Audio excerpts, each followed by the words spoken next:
สุขีอัตตานังปฏิหารันโตจงมีความสุขใจรักษาตนให้รอดพ้นจากทุกข์ไปทั้งหมดทั้งสิ้นเถิดท่านทั้งหลายที่ต้องทุกข์ขอให้พ้นจากทุกข์ท่านทั้งหลายที่ได้สุขแล้วขอได้สุขยิ่งขึ้นไปโดยการทุกขันทุกคนได้เถิดเอาละศรัทธาญาติโยมบรรดาพ่ออุ้ยแม่อุ้ยพ่อออกแม่ออกพี่น้องศรัทธาท่านผู้ฟังทั้งหลายอาตมาภาพได้นำศรัทธาญาติโยมได้ไหว้พระสวดพุทธคุณธรรมคุณสังฆคุณปะละมี30 ทัศของครูบาเจ้าสิวิจัยและกุลหลวงได้จบแล้วพร้อมด้วยปาศรัทธาญาติโยมแผ่เมตตาให้กับตัวเก่าและแผ่เมตตาให้กับสรรพสัตว์สัตว์ตัวน้อยตัวใหญ่สัตว์มีตีนและไม่มีตีนก็ดีสปอร์ตถึงเจ้ากรรมในเวรเฮาเป็นโคนก็ดีเป็นสัตว์ก็ดีจบไปแล้วศรัทธาญาติโยมอานิสงส์แห่งการที่อัตมาภาพนั้นปาอีพ่ออีแม่พี่น้องศรัทธาญาติโยมตื่นเช้ามาทุกวันติดนั้นอานิสงส์ของการสวดมนต์นั่นเพิ่นบอกว่ามีทั้งหมดทั้งมวล12ประการด้วยกัน1การสวดมนต์ทุกวันนั้นเป็นมงคลแก่ตัวเองและครอบครัว2เป็นการบำเพ็ญภาวนาอย่าง3ทำให้จิตใจบังเกิดกุศลได้ง่าย4ทำให้จิตใจสงบสุข5เหมาะสำหรับการเตรียมตัวก่อนอิปัสสนากรรมฐาน6เป็นบุญที่ได้กล่าวคำศักดิ์สิทธิ์ที่พระพุทธเจ้าทรงบัญญัติไว้7สวดมนต์เพื่อถวายเป็นพุทธบูชา8เพื่อป้องกันภัยวิบัติ9เพื่อความสำเร็จในสมบัติทั้งปวง10เพื่อให้ทุกข์ต่างๆหมดไป11เป็นการขจัดภัยต่างๆ12เป็นการบรรเทาความเจ็บป่วยต่างๆที่เกิดขึ้นในภาวะปัจจุบันนี้ศรัทธาญาติโยม12ประการที่อาตมาภาพได้อ้างได้บอกให้กล่าวศรัทธาญาติโยมนี้ก็ขอให้เป็นบุญเป็นกุศลที่ศรัทธาญาติโยมได้ลุกมาไหว้นั่งอยู่ในกลางที่นอนหรือศรัทธาญาติโยมบางคู่บางคนก็เปิดไว้กลางหอกลางหอเงินบางคนก็เปิดไว้ที่รับที่นอนบางคนไว้เปิดไว้ตามตุบกาดก็ดีที่กำลังรับนึ่งลูกนึ่งข้าวเป่าไฟก็ดีที่จะเปิดร้านก็ดีมันก็จะเป็นมงคลไล่เสนียดจังไรไล่โรคร้ายทั้งหลายที่เกิดขึ้นจะเมื่อได้เกิดขึ้นในที่รับที่นอนเฮาเมื่อได้เกิดที่ขึ้นที่อยู่ที่อาศัยของเฮาโอ้อนุโมทนากับศรัทธาญาติโยมที่ลุกมาเจ้านี่ที่เข้ามาดูตังเฟซตังไลน์ก็หมายมีโยมสรินทิพย์บุญเลิศอยู่กรุงเทพมหานคร2โยมปิยพานศรีสวัสดิ์อยู่ที่สระบุรี3ล้านเบิดไส้อวบปัตตุยแล้วก็มีไสพลจันกุณะอนุโมทนาและโยมแม่จันเพนคำโพธาอยู่ในตัวเมืองเชียงใหม่แม่เฮียอนุโมทนาสาธุแล้วก็หมายมีโยมเจรหลายหางดงกำลังไปกาดกันเนาะและขยมเจมจันสีร้อมอยู่สันปะตองอนุโมทนาบุญกุศลที่ลุกมาเมื่อเจ้านี่เนอะและโยมแม่เดือนเพนโยมได้เป็นทีมพิมพ์บังอยู่น้ำบ่อหลวงอนุโมทนาสาธุโดยบุญใดกุศลใดที่ได้ลุกกันได้เปิดไว้บนหอบนเฮือนก็ดีขออนุโมทนาสาธุเนอขอให้บุญกรรมบุญจูศรัทธาญาติโยมเนาะเอาละศรัทธาญาติโยมได้มาได้มาจาใจเวลาเจิญศรัทธาไหว้พระสวดพุทธคุณธรรมคุณนี้ซึ่งก็เป็นวันพระวันศีลในวันนี้เนาะศรัทธาญาติโยมอาตมาก็อยู่กับศรัทธา2 ชั่วโมงด้วยกันศรัทธาญาติโยม2 ชั่วโมงที่อยู่ด้วยกันนี่ศรัทธา7 วันหามาปะกันเจ้าหนึ่งก็จะใจเวลาให้เป็นประโยชน์ใจปัญญาให้เป็นประโยชน์กับทางสถานีใจปัญญาระนี้ให้เป็นประโยชน์กับหมู่ท่านผู้ฟังบรรดาพ่ออุ้ยแม่อุ้ยพ่อออกแม่ออกพี่น้องศรัทธาญาติโยมที่ได้ฟังอาตมาภาพทุกวันติดโอ้อาตมาภาพนี่ดีอกดีใจเนอะศรัทธาญาติโยมดีอกดีใจศรัทธาญาติโยมบางครั้งอาตมาภาพโอ้ อาตมาวันติดเมื่อเจ้าเนี่ยมันมีภัยติดตามตัวก็หาเนาะแต่แท้จริงแล้วศรัทธาญาติโยมภาคภูมิใจที่ได้ฮื้อความสุขภาคภูมิใจที่ได้ฮื้อความสุขความเจริญก็ฮื้อศรัทธาญาติโยมได้มาแม่อุ้ยเปิดทุกวันอาทิตย์เนอะเวลาท่านพระครูได้ว่าสวดพุทธคุณแม่อุ้ยกับลูกนั่งแม่อุ้ยมีความสุขอาตมาภาพก็ดีใจอนุโมทนาสาธุโดยเนาะวันนี้อาตมาภาพก็จะได้เทศน้ำเทศธรรมปุ้น5 โมงก่อนศรัทธาญาติโยมมาเก้าห่างผูกท่วน14สุหมโมกขะกุมารนางไข่ฟ้าศรัทธาญาติโยมก็มีเจ้าภาพมีเจ้าภาพนักที่เพิ่นได้เป็นเจ้าภาพเจ้าศรัทธาอาตมาภาพก็อนุโมทนาโดยสภาเป็นสะพานบุญนั่นก็แม่เพ็ญข่าวเตี้ยได้อุทิศบุญกุศลให้กับปอบน้อยปันแม่เงินจีนาอีในอเนกชัยกวินอุทิศบุญกุศลให้กับพ่อสนชัยชัยกวินและแม่สุกแก้วสอนศรีนุสรอุทิศบุญกุศลให้กับพ่อประดิษฐ์สอนศรีนุสรศรีเตี้ยและแม่จันทาสิริลำปางและพ่อเจิญแม่จันนวลกันทมุนบ้านเวียงหนองล่องได้เป็นเจ้าภาพเจ้าศรัทธาก็ขออนุโมทนากับท่านเจ้าภาพเจ้าศรัทธาโดยและก็มีเฮียตีแม่คำป้อจุมารีบ้านปักตังเจริญอุทิศบุญกุศลให้กับพ่อหลวงอินถาแม่วินองทิพย์คำป้อและนายอุทัยทิพย์คำป้อนางสมศรีทิพย์คำป้อเตี่ยแผนแม่เชื่อมจุมารีและในบรรจงจุมารีในประจักษ์จุมารีอันนี้เพิ่นเป็นเจ้าภาพเจ้าศรัทธาเพิ่นได้มาหาอาตมาภาพขออนุโมทนาให้เป็นบุญเป็นกุศลกับท่านเจ้าภาพที่มีความตั้งอกตั้งใจศรัทธาญาติโยมศรัทธาญาติโยมเมื่อวันที่2-3 วันก่อนนั้นที่ผ่านมาอาตมาภาพขออนุโมทนากับพระครูบาอาจารย์นักจัดรายการที่ได้มาร่วมแสดงความไว้อาลัยให้แก่ศพของแม่วิวรกิติลังกาอายุประมาณ90 ปีขออนุโมทนาท่านพระครูทุกรูปทุกตนเนอะที่มาบางตนเพิ่งกลับมาถึงลำปางท่านทั้งหลาย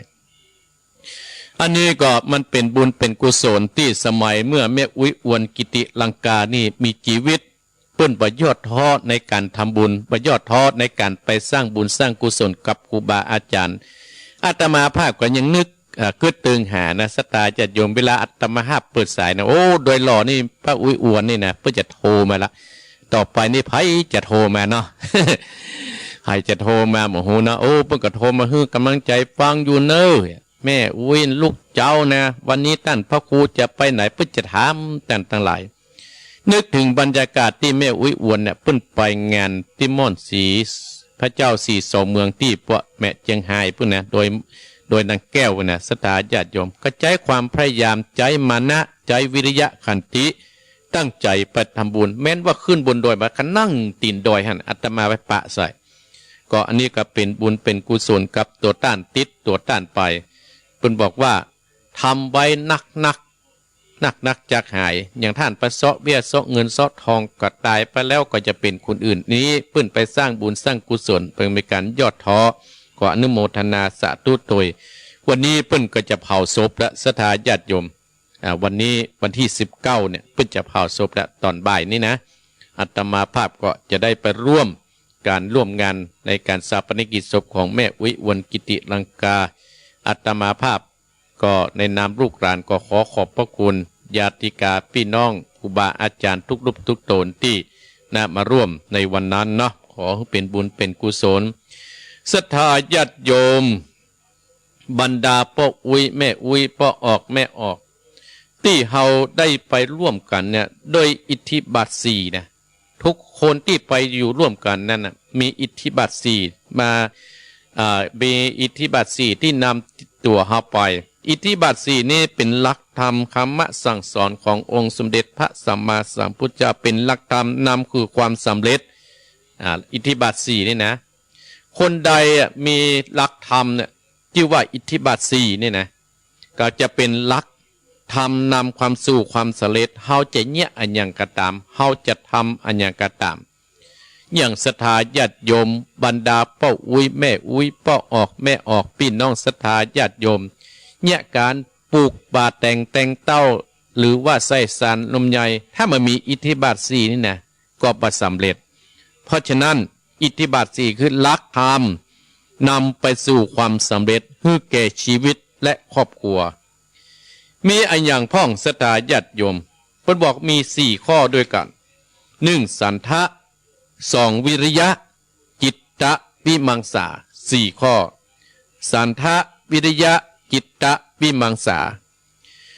สันทะคือความพอใจใฝ่รักใฝ่หาความรู้และใฝ่สร้างสรรค์เนี่ยสันทะเนี่ยศรัทธาญาติโยมวิริยะคือความเพียรพยายามมีความอดทนบ่ท้อถอย3จิตตะคือความเอาใจใส่และตั้งใจแน่วแน่ในการทำงาน4วิมังสาคือความมั่นใจปัญญาและสติในการตรวจตาและแนวคิดไต่ตอง4ประการเนี่ยที่ท่านทั้งหลายได้เนี่ยการสำเร็จในหน้าที่การงานมีธรรมะ4ประการเหมือนกับแม่อุ้ยอวนท่านทั้งหลายเพิ่นได้ไปร่วมกินร่วมทานที่โดยม่วนสีทรงเมืองวันนี้เพิ่นมีวิริยะเพิ่นมีสันทะเพิ่นมีจิตตะเพิ่นมีบังสาเพราะฉะนั้นเฮาก็ต้องเอาเป็นแบบอย่างที่เพิ่นได้ทำไว้แบบครูบาอาจารย์หลายรูปหลายตนศรัทธาญาติโยมที่เพิ่นได้สร้างคุณงามความดีอย่างอาตมาภาพได้ยินท่านพระครูพิวัฒนวิกรมได้ประกาศเจียนจวนบรรดาศรัทธาญาติโยมบรรดาป้าอุ้ยแม่อุ้ยป้าออกแม่ออกพี่น้องศรัทธาญาติโยมท่านทั้งหลายแต่กี้เนี่ยโอ้เปิ้นประกาศงานตั้งแต่เดือนนี้พดเดือนกุมภาเนี่ยศรัทธาญาติโยมคนเฮาเนี่ยต้องมีสันทะวิริยะจิตตะวิมังสางานนั่นจะสำเร็จเกิดขึ้นถ้าท่านพระครูเปิ้นมีอิทธิบาท4นี่นะท่านทั้งหลายงานที่เปิ้นทำนั้นมันสำเร็จเพราะงานจะสำเร็จได้นั้นก็อยู่ที่หมู่เฮาขึ้นสีขาวช่วยเตื่อมช่วยแท่งกันไผได้ไปก็ไปไผบ่ได้ไปก็อยู่ที่บ้านก็ได้และอ่านทำบุญด้วยกันอนุโมทนาโอ้ดีใจเนอะที่ได้ไปนะโอ้ข้ายังไม่ได้ไปแต่เป็นยังวันหน้าข้าก็ไปอันนี้เป็นการที่เป็นบุญเป็นกุศลนะศรัทธาญาติโยมมันเป็นบุญเป็นกุศลกับตัวเฮาสันทะคือความพอใจใฝ่รักใฝ่หาความรู้และฝ่ายสร้างสรรค์สันทะคือความพอใจในสิ่งที่นี้ท่านทั้งหลายพอใจที่เฮายังจะไปร่วมงานท่านพอใจตั้งใจละที่จะทำตั้งใจที่จะทำละตั้งใจที่จะความพอใจที่เฮาจะทำละโอ้อย่างวันนี้โอ้กูพอใจละที่ได้ไปร่วมงานศพของแม่อุ้ยอวนเนี่ยกูมีความพอใจได้ไปร่วมกินร่วมตามกับครูบาจะเฮามีความพอใจละเมื่อมีความพอใจความอิ่มบุญในจิตในใจของเฮานะมันก็เบิกบานนะท่านทั้งหลายมันเบิกบานในจิตในใจนะมันมีภายที่จะมีเครื่องหมายได้นอกจากตัวเฮาหูกับตัวเก่าว่าได้ทำอันอย่างไว้เนี่ยคือความพอใจ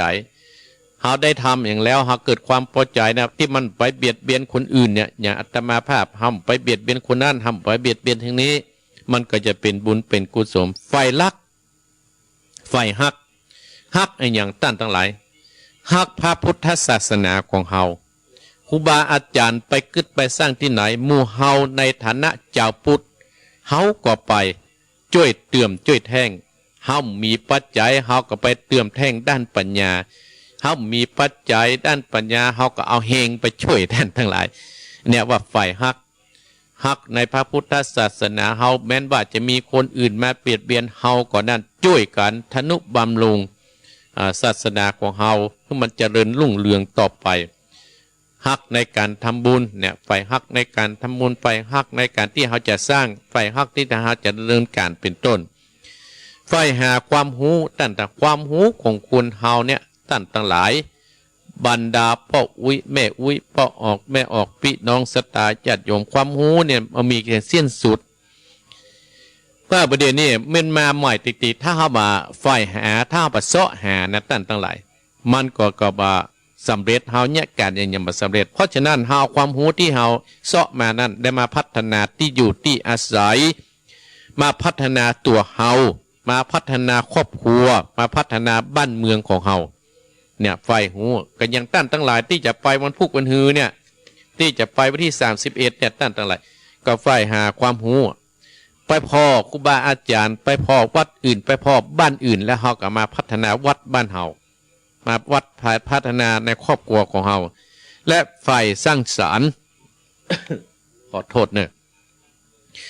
ฝ่ายสร้างสรรค์ศรัทธาญาติโยมเนี่ยเฮาต้องสร้างสรรค์ในที่นี้ก็คือสร้างสรรค์ความสามัญสามัคคีฮับบัดแตกแยกกัน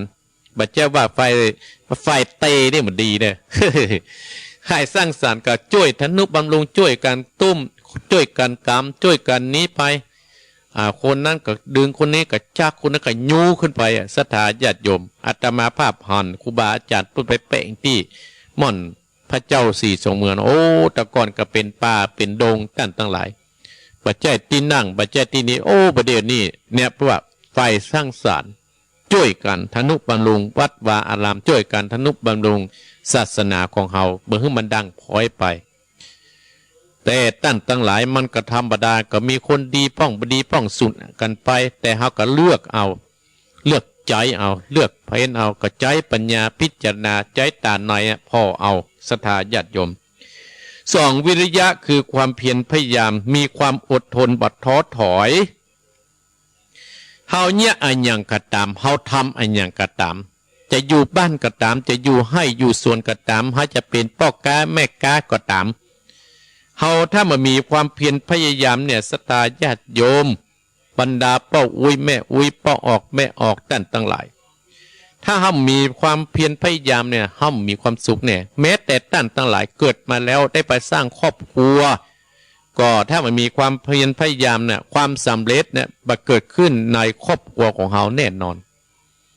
ตั้นตั้งหลายลองคิดเอาเถอะพ่อแม่เฮานี่เป็นต้นครูบาอาจารย์เฮานี่เป็นต้นถ้าเปิ้นมีความเพียรพยายามเปิ้นบวชมาเปิ้นสร้างหรออย่างครูบาเจ้าศรีวิจัยพระเวสสันดรเนี่ยเป็นต้นองค์สมเด็จพระสัมมาสัมพุทธเจ้าของเฮาเนี่ยเปิ้นมีวิริยะคือความเพียรพยายามต้องเนี่ยให้ได้ต้องทำให้ได้ตั้นตั้งหลายเหมือนกับเฮาทำให้ใส่สวนปลูกสวนลมย่อยก็ดีเนี่ยให้เนี่ยสวนก็ดีอยู่บ้านอยู่จองก็ดีเลี้ยงลูกเลี้ยงเต้าก็มีเฮาก็ต้องมีความเพียรพยายามเลี้ยงลูกเลี้ยงเต้าให้มันได้ดีมีความอดทนบ่ท้อถอยถ้าเฮามันมีความอดทนแล้วเฮาท้อถอยนะศรัทธาญาติโยมงานมาตึงบ่สำเร็จเกิดขึ้นแน่นอนงานบ่สำเร็จแน่นอนบ่ว่าภัยก็ตามแม้แต่อาตมาภาพก็ต้องมีความอดทนบ่ท้อบ่ถอยอดทนในที่นี้หลายอย่างหลายประการตั้งหลายอยู่วัดก็ตามอยู่ที่ไหนก็ตามอยู่บ้านก็ตามไปที่ไหนก็ตามเฮาจะไปหั่นไปนี่ถ้ามีความอดทนเนี่ยตั้งหลายเฮาท้อถอยปิกมาโอ้บุญบ่ได้สักอย่างล่ะอาตมาภาพหันแม่อุ้ยอ้วนนะเปิ้นมีความอดทนบ่ท้อบ่ถอยก็เปิ้นเอารถไปถึง2ก้อนก็ได้ท่านทั้งหลายการแรกเอารถไปลุเปียฮือเขลูกเปิ้นปิกเอารถมาเปลี่ยนปิกไปแหมไปนั่งอยู่ตีนดอยท่านทั้งหลายนั่งอยู่ตีนดอยต้องฮอดมีพระคุณเจ้าเอาเก้าอี้มาให้เปิ้นนั่งเนี่ยท่านทั้งหลายเพิ่นก็นั่งจนอาตมาภาพเตะธรรมพอจบเนี่ยอาตมาภาพเตียวไปป่าโอ้ก็เนี่ยเปิ้นมีความเปิ้นมีความอดทนเปิ้นบ่ท้อบ่ถอยในการสร้างบุญสร้างกุศล3จิตตะสร้างความเอาใจใส่และตั้งใจแน่วแน่ในการทำงานอันยังกระตามงานที่ไหนกระตามถ้าหามีจิตตะคือความเอาใจใส่วัดวาอารามที่ไหนก็ดีถ้าหมู่เฮาตุเจ้าอาวาสก็ดีตุที่เป็นเฝ้าวัดเฝ้าวาก็ดีก็ถ้าเฮาตั้งใจเอาจิตใจเอาใจใส่ดูแลลูกวัดเอาใจใส่ดูแลเนี่ยวัดก็จะดูดีขึ้นตั้งแต่ห้องน้ำห้องส้วมเป็นต้นกว้างกลางกว้างกลางนิพพิหารเป็นต้นตั้งหลายถ้าเพิ่นเอาจิตจะเอาความใจใส่อย่างศรัทธาญาติโยมเอาใจใส่บ้านจองหอเงินเฮากี่เอาใจใส่ให้นากรรมเขตเฮาก็ดีเอาใจใส่ที่เฮาสร้างขึ้นมาก็ดีมันก็จะสำเร็จและเฮาตั้งใจแน่วว่าจะทำสิ่งนี้ให้สำเร็จ เนี่ยอันอย่างกระตามถ้าเรามีความตั้งใจนะท่านทั้งหลายจิตใจแน่นแน่วในการทำงานที่เราสร้างงานไว้งานนั้นจะเจออุปสรรคเราก็บ่ย่อและเราก็บ่ถอยงานนั้นก็จะสำเร็จขึ้นไปวิมังสาความมั่นใจปัญญาและสติไตร่ตรองในการทำงานและคิดไตร่ตรองอยู่เสมอท่านทั้งหลายวิมังสานี่นะความมั่นใจปัญญาคนเฮาเนี่ยถ้าปัจจัยปัญญาเนี่ยท่านทั้งหลายก็จะทำให้การงานเฮานั่นด้วนทำให้การทำงานเฮาติดขัดสมมติว่าเฮาทำสิ่งงานเนี่ยงานเนี่ยมันติดขัดเฮาก็ต้องใจปัญญาปัจจัยใจกำลังนักนะใจปัญญาพิจารณาแม้นว่าในการครองคู่ชีวิตอยู่ในบ้านในจองในต่างโลกก็ตามถ้าเข้าใจมั่นใจปัญญานะรับรองว่างานนั้นจะต้องสำเร็จใจสติในการตรวจตาและคิดไต่ตรองเสมอคิดใจสติคิดตรวจตาทำงานหน้าที่การงานเฮาคิดไต่ตรองเสมอวันนี้เฮาเจ็บเพราะอย่างเฮาปวดเพราะอย่างเฮาก็คิดใจปัญญานะใจสติเนี่ยคิดไต่ตรองเนี่ยสิ่งเหล่านี้ก็จะสำเร็จในหน้าที่กันนั้นนี่คืออิทธิบาทสี่ทุกคนนั้นจะต้องมี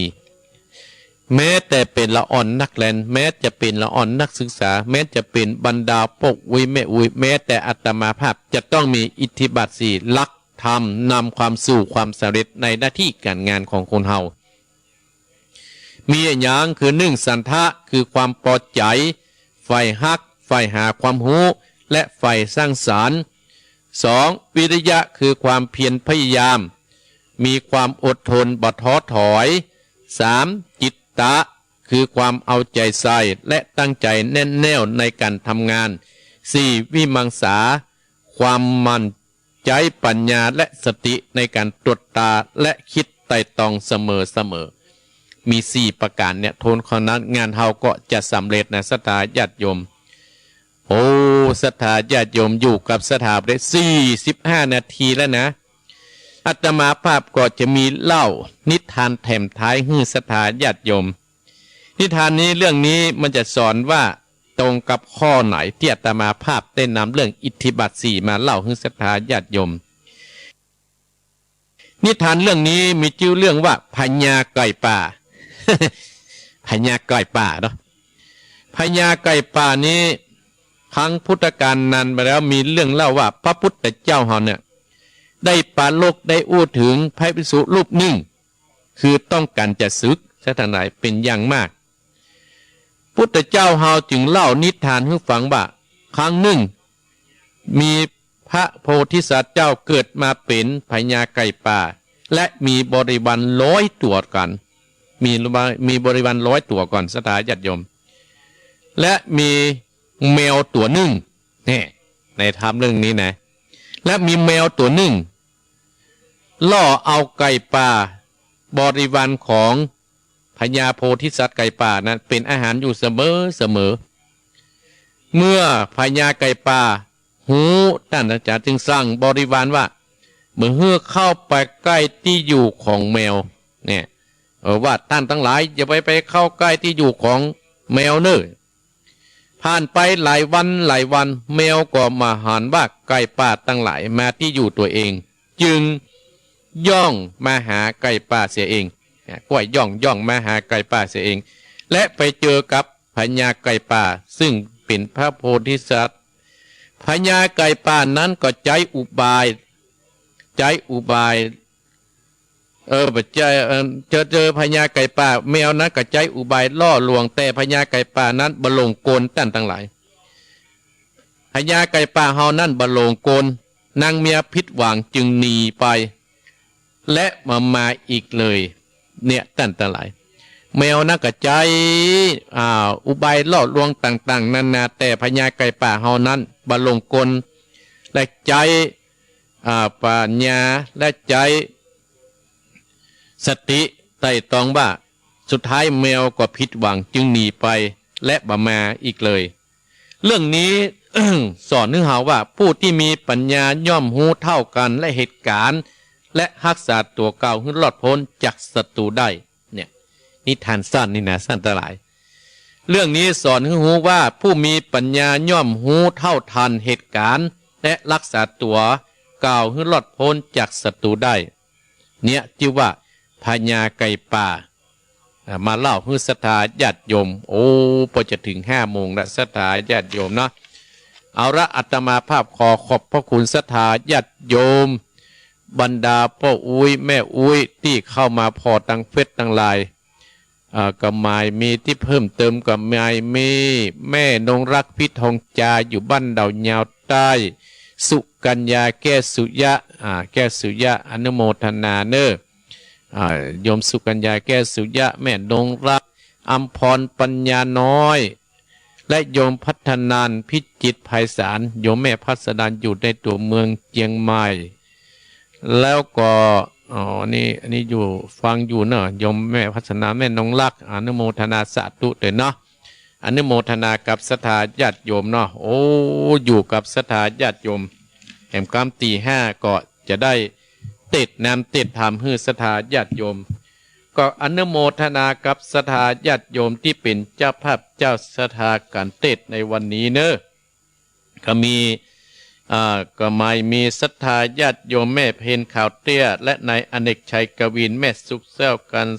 สอนเสียนุสรแม่จันทาศิริลำปางปอดเจินแม่จันนวลกันทมูลที่อยู่เวียงหนองล่องและเฮียตี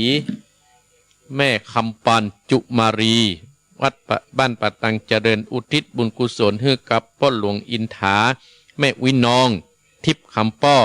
และนายอุทัยทิพย์คำป้อนางสมศรีทิพย์คำป้อเตี่ยแผนแม่เชื่อมจุมารีและนายบรรจงจุมารีและนายประจักษ์จุมารีขอเป็นบุญเป็นกุศลกับศรัทธาญาติโยมด้วยเนาะก่อนที่จะเปิดสายนี้ก็ขออนุโมทนากับป้อประพันธ์แม่แดงกันทาป้อประพันธ์แม่แดงกันทาอาตมาภาพได้ไปเทศน้ำเทศธรรมได้ถวายก้านน้ำก้าไฟมาให้อาตมาภาพก้าอินเทอร์เน็ตป้อประพันธ์แม่แดงกันทาบ้านหัวไฟแม่วางและก่อนอนุโมทนากับแม่บุเรววงเติงบ้านเหล่ายาวใต้เป็นการเทศให้อาตมาภาพและอนุโมทนากับป้อแก้วแม่น้อยทิพย์ทองจาถวายการเทศอาตมาอนุโมทนาตานไปให้กับเจ้ากรรมและนายเวรตานไปให้ป้อตานแม่ไข่อัปปมาและอนุโมทนากับนายทองคำนางทองใบแม่พรอิทยาครอบครัวบ้านอ่าวยาวใต้แม่พรปิ่นแก้วบ้านหัวฝายแม่วางเน้อแม่พรปิ่นแก้วแม่เพนจันพร้อมด้วยลูกบ้านหัวฝายแม่วางและก็ป้อมมาแม่สังลาวรรณศรีโอ้ป้อมมาแม่สังลาฝากแม่อย่างมาฝากมาวันนั้นเนื้ออนุโมทนาเน้อสันบางเซตอำเภอเวียงป่าเป้าเจียงไฮ้ยายวิทันปัญญาโสวัดถวายให้อาตมาอยู่ปัตตานเชียงใหม่ฝากตุลุงยองมานายทองคำนางทองใบอิทยาพร้อมด้วยครอบครัวบ้านเหล่ายาวใต้ขอบคุณอนุโมทนาโยมปี้นางสาวพัฒนินตาพรหมินอนุโมทนาและอนุโมทนากับป้อน้อยบุญปานมโนคร168บ้านเสาหินหมู่14ตำบลเวียงฝางเชียงใหม่ถวายการเทศน์ให้อาตมาภาพอนุโมทนาสาธุเนอบุญใดกุศลใดที่ได้เป็นเจ้าภาพครั้งนี้ก็ขอให้เป็นบุญเป็นกุศลกำจูอุนหนุนอนุโมทนาสมรเชติวันขออนุโมทนาสาธุเนอญาติโยมภายจะโทรกับโทรเนอหลายรายการนี่นะช่วงที่1นี่ขนาดนี้เวลาก็ใกล้ตี5แล้วศรัทธาญาติโยมแห่งกรรมก็จะเตะทำรอตังปุ่นตังลีปุ่นนะปุ่นไทยทอดเฮาก็จะได้เตะทำต่อไปอนุโมทนาสาธุเนอศรัทธาญาติโยมภายจะโทรก็โทรมาโทรมาเบอร์นี้เนอศรัทธาญาติโยมถ้าเพอเบอร์อื่นมาฮับเนอถ้าโทรเบอร์อื่นนี่มาฮับ08285725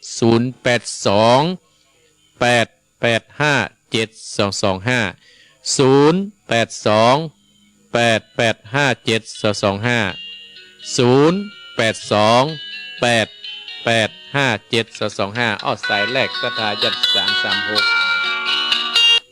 เจริญปอนเจ้าค่ะภาษาเจ้าท่านพระครูแม่ยังแม่ปณีฝางเจ้าโอ้ลูกเจ้าแต่แม่ปณี เจ้าฟังขึ้นเจ้ามาแล้วหนูเจ้าฟังตั้งแต่เจ้ามาแล้ววันนี้ปะดังได้แม่ปานีวันนี้มาได้ประดังใดเจ้าหวานเจ็บแขนมาเมินมาหนูเจ้าแม่ปานีรักษาเน้อแม่เน้อเพื่อนไปอันเลยนั่งเที่ยวผมได้ไปกับเพื่อนเป็นยังวัดหน้าก่อนเนาะมันยังมีหลายเตื้ออีกหรอเจ้าขออนุโมทนาสาธุที่เพื่อนได้ไปทำบุญเนาะบุญรักษาแม่เน้อเจ้าบุญขินบุญตาลนะเจ้าเจริญปอนเจริญปอนแต่ไว้สาเจ้าท่านพระครูแม่ยัง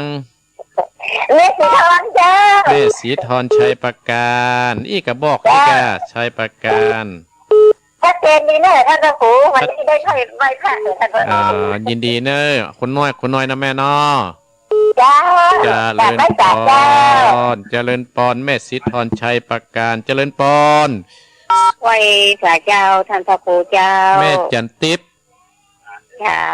อยู่ที่ไหนแม่จันทิพย์อยู่ในบ้านอยู่ที่นอนก็กำลังนั่งตรวจมนต์เจ้าไปวัดแกแม่จันทิพย์แล้วเราอ่อนไปกับเจ้ายินดีแม่จันทิพย์เนอะเจ้าวัดเจ้าบุญรักษาเจริญปอน0828857225เจริญปอนกับภาษาครับผมท่านสามเณรลักษณ์แม่นก็ลูกเจ้าแต่สามเณรลักษณ์ครับยินดีกับลูกกับหลานนั้นที่มาเยี่ยมมานาขับบอกคือนะครับกำลังใจยันท่านอาจารย์ท่านพระครูเสมอนะครับขอบคุณสามเณรเนอครับผมกับบุญรักษาเจริญปอนเจริญปอนแก้วภาษาเจ้าโยมท่านบัวคำตาจางแม่ของเราเจ้าแม่บัวคำตาจางว่าจะชัดเจนนะแม่เนาะขอบคุณนะแม่เนอขอบคุณเนอฟังพระเจ้าแล้วแม่ดีแล้วอนุโมทนาสาธุเจริญปอน0828857225เจริญปอนกับพระสาเจ้าท่านพระครูได้ยินแล้วเนาะแม่สุแก้วเจ้าได้ไหว้พระได้แผ่เมตตาโดยท่านพระครูแต่เจ้าแล้วเด้อได้ไหว้พระเนาะเจ้าได้ไหว้พระเนาะแผ่เมตตาโดยท่านพระครูแต่เจ้าแล้วเจ้าติดตามตลอดเด้อท่านพระครูเจ้าและก็ฟังธรรมเน้อที่แม่สุแก้วเป็นเจ้าภาพนะกับไหว้สาธุเจ้าเจริญปอนกับไหว้สาเจ้ากันพระครูฟังอยู่เลยแม่ยังไม่ตุกะเจ้าเจ้าเมตนายเมตนายฮะเมตนายฮะมันเมตนายเจ้าฟังเจ้าวัดระบุญรักษาแม่เนอเจ้ากับไหว้สาเจ้าเจริญปอนแม่ดันนายลำปางเจริญปอนเจ้าไหว้สาเจ้าแม่ยังแม่จันฟองลำปางหัดเป็นลำปางมันนักเลยนะแม่จันฟองหนาวก็ค่ะก็ใจได้แล้วบ่ได้แล้วได้ไปเป็นยังได้หมดนะเนอที่ฝากมานะเนอขอบคุณรักษาแม่เนอแม่จันฟองเจริญปอนพ่อชิดเด้อพ่อชิดมาแล้วนึกว่าหมอแม่วันนี้พ่อชิดมันติดมาแล้วหางดงพ่อโผตัวแทนพี่น้องหางดงเลยแต่เจ้าฟังแต่เจ้ามาเนาะมาไหว้พระเนาะครับผมเนี่ยนะเปิดว่ากลางหอกลางเฮือนนั่นเนอะปดโทษขายพริกดีนะไล่เพียงต่างหากเนอะครับผมยินดีนะปอนเนอครับผมเจริญปอนปอชิดเจริญปอน0828585725เจริญปอนไปสาท่านพระครูครับโอ้นั่นมาแล้วปนนั้นประเสริฐวันนั้นน้อยนะแดงแต่วันนั้นครับที่จำแล้วฟังมันที่ตั้งแต่สวดมาครับตั้งแต่สวดมาแล้วเนาะท่านพระครูกระแททอดเจ้าได้ครับฟังเสียงนำเสียงปลากับมันดีครับแล้วก็คิดฮอดอยู่ตลอดครับก็น่าคิดฮอดอยู่อาตมายังนึกว่าที่อำเภอเนี่ยหลายปีเนาะป้อเนาะครับเทศกับม่วนเดียวฮอดที่ป้ากระเทียนนี่เนาะครับวัดหนองมะข้างน่าที่หนองมะข้างเนาะ ครับเป็นหันหน้าหันตาอยู่ตลอดครับแต่ว่าดีกัน แต่มากันนึกเอาภาพนั้นน่ะที่ดีๆนั่นนะครับ บุญรักษาปอนเนอร์ ครับขอให้ท่านครูอยู่ดีมีชุกอันนี้มันยาวเป็นลมโหดลมใสแก่อุปสมบทอุปการต่อไปครับเด้อ เจริญปอนปนันประเสริฐน่านเจริญปอน นมัสการเจ้าจากหลังการแม่สาวอำเภอแม่อายเจ้า แม่ยาง แม่จันโสมเจ้า แม่จันโสม ชัดเจนดีนะเจ้า ชัด ได้ เจน ไป เนาะ ฟังคำหยัดน้ำตัวเองเรียบร้อยเจ้า เรียบร้อยหน่อยนโมทนาแม่จันโสมเนอ เจ้า จะเดิน กำลังใจนะเจ้านมัสการเจ้า เจริญปอมโอ้มาแหกทุกแห่งพดเพียนน่านประเจริญปอน นมัสการค่ะท่านพระครูจากดอยน้อยพัฒนา อันนี้เป็น เจ้าหาสันใจค่ะ ฟังแล้วเป็นยังไง ฟังแล้วก็ดีค่ะได้ฟังเทศน์ฟังธรรมได้ไหว้พระสวดมนต์ได้แผ่เมตตาให้ตัวเอง โยมฟังเก่ารู้เรื่องเหมือนกันเนาะ ค่ะ รู้เรื่องเหมือนกันเนาะก็เลยอาตมาภาพจะเตะทำเมืองนะจะเตะทำเมืองนะ ค่ะฟังอยู่ค่ะหลายปีแล้วฟังค่ะแต่ไม่เคยโทรค่ะท่านพระครู ยินดีละเตะทำเมืองหมาเก้าหางถ้าเป็นภาษากลางว่าสุนัขเก้าหางเนี่ย ค่ะ ฟังนะค่ะนมัสการค่ะ เจริญปอนโดยน้อยพัฒนาสันทรายเจริญปอนเอ้าเร็ว5 โมง พระขาวเจ้า อยู่ที่หนองพักอยู่ที่ไหนก็ พระขาวเจ้า หนองผ้าขาวกะ เจ้า ไผ่ฮะมาโพรใหม่ก็จำเสียงบ่ได้เนี่ยแม่เนี่ย ไม่เคยโทรนะเจ้า แม่จันโสมเอ๊ะ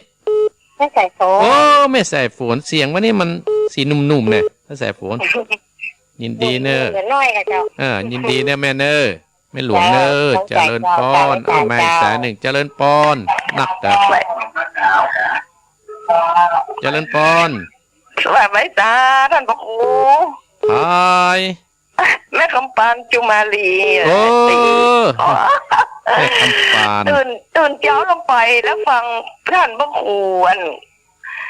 ตัดแต่งเจริญเรียบร้อยแล้วลาบไปมาตื่นมาเดียวเนี่ย มาตื่นมาเดียวปากกาได้ฟังธรรมเนอะ ตื่นเจ้าไปเนาะตื่นแล้วไปมิ่งหลับไปก็ได้ฟังธรรมห้ามรับเนอะ นอนฟังเนี่ยเอาเปรียบกันเนาะ น่ะอาตมาตื่นตั้งแต่ตี 3พร้อมท่านพระครูมาแล้วเนี่ยนักกะโอ้มันหลับไปกับมิดไปท่านพระครูไปไม่ได้พระครูปิดมาอันนั้นพระครูวันละธรรมมันนาดออกแล้วบุญรักษาแม่เนอเจเนอเจ้าเจริญปอนแม่คำปานเจริญปอนแต่ดูแม่น้อมตาจางเจ้าแม่น้อมตาจางกะเจ้าอันที่แม่บัวคำเนาะเจ้าคนละตีกะตีใกล้ๆกันใกล้ๆกันยินดีได้แม่น้อมเนอโอ้มาติดสายเจริญปอนที่ไหนเจริญปอนได้อยู่ที่ไหนข้าดับเต่าเจ้าโอ้แม่บัวผานแม่ผานฟังมาแต่เจ้าละนึงฟังแต่เจ้าละกะทำตับเต่าฟังกับแม่พระครูอภิวัตแล้วแผ่เมตตาด้วยท่านพ่อครูละมานาดด้วยโอ้ดีกะอาตมานึกว่าอุ้ยอ้วนโทรมาพสดุ้งไปอีกสวะโทรศัพท์เลยเนี่ยยินดูเนาะก็จึงหาแต่ยินดีเนอะเจ้ากับภาษาเจ้าสาธุเจริญปอนมาติ๊กเอาเจริญปอนมาเจริญปอนได้จะเข้าสู่เตะธรรมเนอะเจริญปอนบัดนี้เจริญปอนฟังโทรศัพท์ให้กะเปลี่ยนเจริญปอนแก้วภาษาเจ้าท่านพระครูอันนี้พายแม่เหลวไม่เหลวสวงเปล่าไม่เหลวฟังอยู่เด้อทั้งท่านพระครูไหว้พระละเจ้ายินดีไม่เหลวเนอะขอบคุณนะจะตลอดท่านพระครูจะฟังท่านพระครูเต้ทอมอยู่เด้อยินดีนะสายสุดท้ายเนอะเจริญปอนมาสการเจ้าอันแม่ยังแม่พรล่องบะแดงแม่พรแม่อุ้ยพรกะมาลั่งรับละกันกะลองหัวแดงตื่นมาพระครูละตื่นเมื่อพระครูแล้วกับฟังธรรมต่อเนอะยินดีเนอะ แม่อุ้ยพร ฟัง ยินดีเนอะ เจ้ามาแล้วเหรอ ยินดีนะ ได้ ยินดีเจริญพรเจริญพรศรัทธาญาติโยมปิดโทรศัพท์ชั่วคราวเนอะปิดโทรศัพท์ชั่วคราวก่อนได้วก็อาตมาภาพจะได้ติดทำได้5:02 แล้วศรัทธาญาติโยมเนาะเราฟังติดทำก่อนเนาะใจเวลาเราอู้เปลี่ยนกันจัดรายการเหรอขอบคุณศรัทธาญาติโยมเนี่ยก็เดี๋ยวก็เตรียมไว้เนอะที่0828857225นะ0828857225ประเดี๋ยวนี้ปิดแล้วศรัทธาญาติโยมอนุโมทนากับโยมแม่พันนีฝางโยมแม่ศรีธรชัยประการโยมแม่จันติบเกตการามอนุโมทนาสามเณรรักวัดสันเหมืองแม่บัวคำต้าจ้างแม่สุกแก้วสีเตี้ยแล้วก็แม่ตันในอำเภอจังหวัดลำปางแม่จันฟองลำปางพ่อซิดหางดงและหนองพระขาวแม่ใส่ฝนในหลวงใส่ฝนและก็พ่อนันประเสริฐน่านและแม่จันสมอำเภอแม่อายโดยน้อยพัฒนาแล้วก็อนุโมทนาเจ๊คำปานปักตังเจริญแม่น้อมตาจางแม่บัวพัดทำตับเตาและแม่เหลวห่วงเป่าและแม่พรร้องงัวแดงเนื้อสถาญาติโยมอนุโมทนาสาธุเด้อเนาะ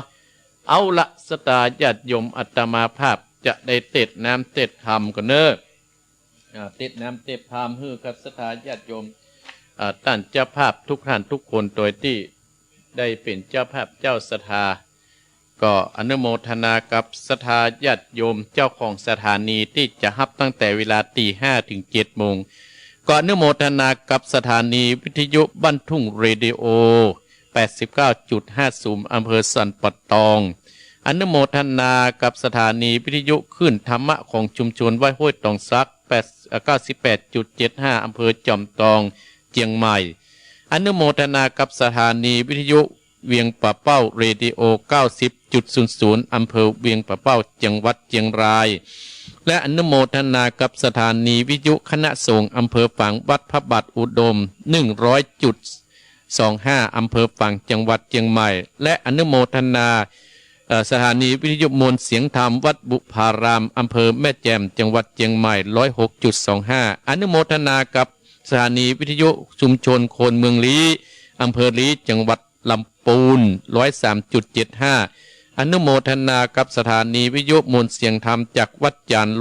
103.50 อำเภอกันรยานิวัฒน์จังหวัดเชียงใหม่และอนุโมทนาสถานีวิทยุชุมชนคนนานน้อยอำเภอนานน้อยจังหวัดน่าน 91.50 และอนุโมทนากับสถานีวิทยุสีคำเรดิโออำเภอเวียงสาจังหวัดน่าน 92.50 และอนุโมทนาสถานีวิทยุเสียงใสเรดิโออำเภอตาบวังผางจังหวัดน่าน FM 100.75 และอนุโมทนาสถานีวิทยุชุมชนคนเหนือเขื่อนอำเภอฮอด FM 90.75 อำเภอฮอดจังหวัดเชียงใหม่และอนุโมทนาสถานีวิทยุน่านฟ้าเรดิโอ FM 101.75 ตำบลปัดแดดอำเภอเมืองเชียงใหม่และอนุโมทนาสถานีวิทยุชุมชนคนต้นน้ำ FM 104.50 บ้านปุ่งน้ำร้อนตำบลแม่เจดีอำเภอเวียงป่าเป้าจังหวัดเชียงรายและอนุโมทนากับสถานีวิทยุดินแดนถิ่นรันนา 103.50 น้ำบ่อหลวงอำเภอสันปะตองจังหวัดเชียงใหม่และอนุโมทนากับสถานีวิทยุล้านนาเรดิโอศพปราบจังหวัดลำปาง FM 95.75 และอนุโมทนากับสถานีวิทยุขึ้นพระพุทธศาสนาการศึกษาวัฒนธรรมวัดไฟหิน 104.50 วัดไฟหินอำเภอเมืองจังหวัดเชียงใหม่และอนุโมทนาสถานีวิทยุเพื่อการศึกษาพัฒนาอาชีพ 103.00 อำเภอเมืองจังหวัดลำปางและอนุโมทนาสถานีวิทยุ FM 99.50 วิทยาลัยเทคโนโลยีและการจัดการกปภแม่เมาะจังหวัดจำปางโดยคุณอนุพงษ์ตาจินะสาธุขออนุโมทนาให้เป็นบุญเป็นกุศลกับเจ้าของสถานีเนอขอบุญรักษาของเจ้าของสถานีต่อไปนี้ เฮาก็จะเข้าสู่ในการติดน้ำติดธรรมเสียก่อนเนื้อศรัทธาญาติโยมเนาะติดน้ำติดธรรมในวันนี้มีชื่อว่าสุภมมกขะหมาเก้าหางสุภมมกขะหมาเก้าหางผูกท่วน14โดยนางไข่ฟ้านั้นผูกท่วน14และศรัทธาญาติโยมนำธรรมคำสอนสุภมมกขะนั้นหลังจากนั้นได้อยู่กับเมืองที่พญานาคได้เอานางไข่ฟ้าปิกบ้านปิกจองเรียบร้อยและศรัทธาญาติโยมพญาเจ้าเมืองกับแป่งหงแป่งหงคือเขาขี่มาเมืองมัตตุรนครตั้งต่างหลายสุภมมกขะกับนางไข่ฟ้านั่นกับป้ากันขี่หงพร้อมด้วยเสนาเป็นปั้นตัวนะบินห่อนอยู่บนฟ้าปุ่น แวดเมืองโมดโท่เมืองเจ้าเมืองหมู่คนเมืองมัตตุรครนั่นน่ะโอ้หันว่ายักษ์มากะอย่างกันป้ากันโดดแต่ต่างหลายโดดหมอบป้องโดดไปแจ้งให้กับพญามัตตุรครเจ้าเมืองหันหูข่าวว่าเป็นเจ้าสุภมมกขะละอ่อนกำพร้ามาตั้งบ้านตั้งเมืองที่ในสวนที่หันแค้นเจ้าสุภมต่างหลายแค้นเจ้าสุภมแล้วก็จะตั้งทัพมาแย่งเอาภรรยาของเปิ้นหมื่นเก่าต่างหลายเพราะว่าพญาเจ้าเมืองตกอยู่ในอำนาจตัณหานั่นจะเป็นจะได้นั่นก็อนุโมทนากับสถานท่านเจ้าภาพทุกขั้นทุกคนโดยมีท่านเจ้าภาพนั้นหมายมีเฮียตีแม่คำปันจุมารีบ้านปักตังเจริญได้ตามธรรมปุกนี้ให้กับพระหลวงอินถาแม่วินองทิพคำป้อและตันไปให้นายอุทัยทิพคำป้อนางสมศรีทิพคำป้อเตี่ยแผนแม่เชื่อมจุมารีตันไปให้นายบรรจงจุมารีในประจักษ์จุมารีขอให้บุญกุศลนี้ไปยอดไปถึงกับพระหลวงอินทาแม่วินองเขาก็ดีให้ได้รับได้กินและก็มีแม่เพนขาวเตี้ย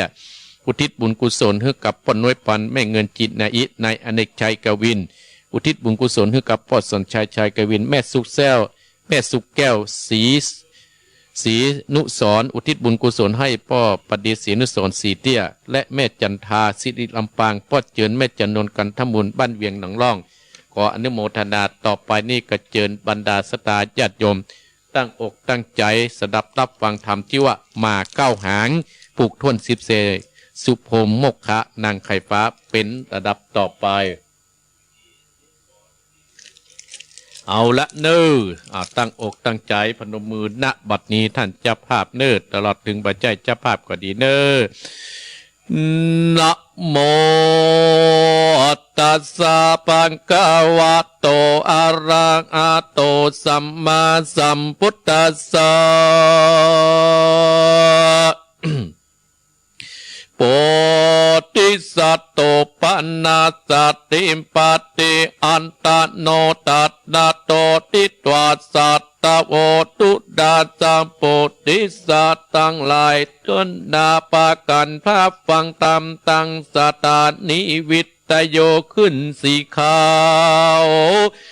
ต้นตั้งหลายจุงจำติดต่อตามบัดขอบาดีว่าโพธิสัตโตปัตนาดังนี้เป็นตนโพธิสัตว์เจ้าปันนาส่วนโพธิสัตว์เจ้าตนองค์อาจเจ้าหน่วยนาสุภมมกขกุมารนะ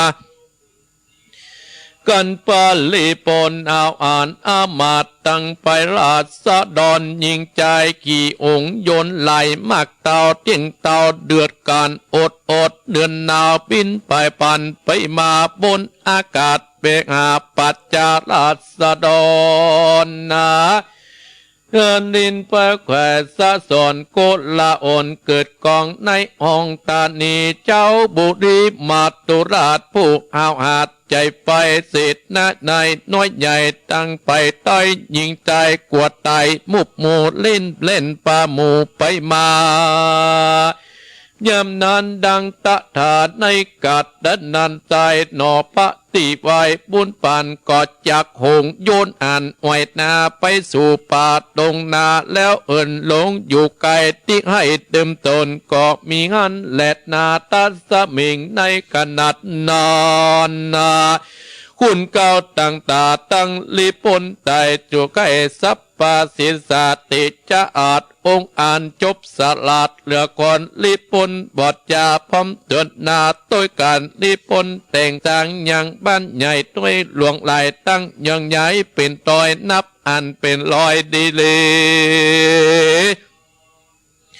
เกิดเป็นมูลีเมืองไหนพร้อมค่อยจุอันจันเจ้าออดจันมัตตุรัตตะกอนผู้เอาอันใจอาจหูว่าใจควรผ่านอันผักนาดหนีไปเหมือนได้เตียปิกปอกไว้หน้าออกขึ้นหลังนำไปตาย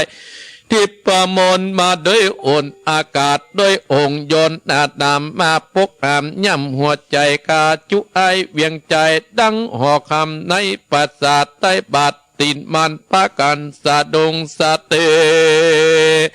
เลลอนโกดละอ่อนใหญ่น้อยเกิดค่อยตั้งเวียงแลนลงมาก่อสร้างเมืองกว้างปาดลากลางดงนาเต็ดต้องอันเป็นไข่คามดอนตนกูบอดจูดโดยง่ายย้อนมันให้อาจตำบอดแย่งยำกูตาปับเต้าเวียงใจกูเลี้ยวไว้ไปปราบเอาขนับแต่งฟอนนา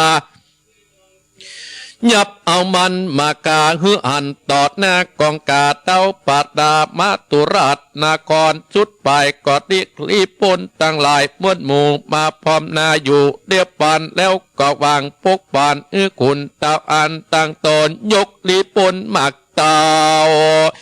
ไปลบปราบเจ้าตนมูนีก็มีอันแหลดนาติดนานเศษนาบอดีปูดเต้าอันเต้าปรับเจ้าขับจามยกลิปนลายออกไปเพียงใจลิปนลายจะปุงฟ้ามืดกลมจุ่มลิปนก็โหลองสนานกองดินดานบอบปอดนานก็ไปลอ